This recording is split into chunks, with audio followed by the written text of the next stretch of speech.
The optional button upgrade for the iKegger 2.0 tap allows you to do three things.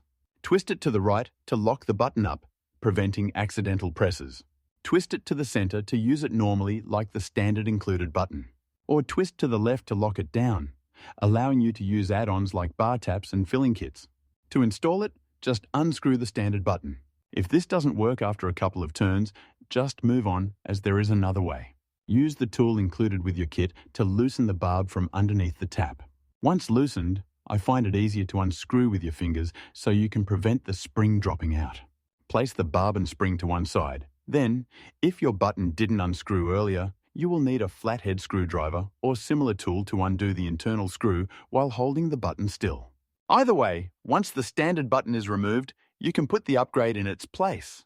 Then you will need a tool to put it back together, as the button upgrade cannot spin around like the standard button can. Once you've tightened the screw, put back the spring and barb, and you are ready to go.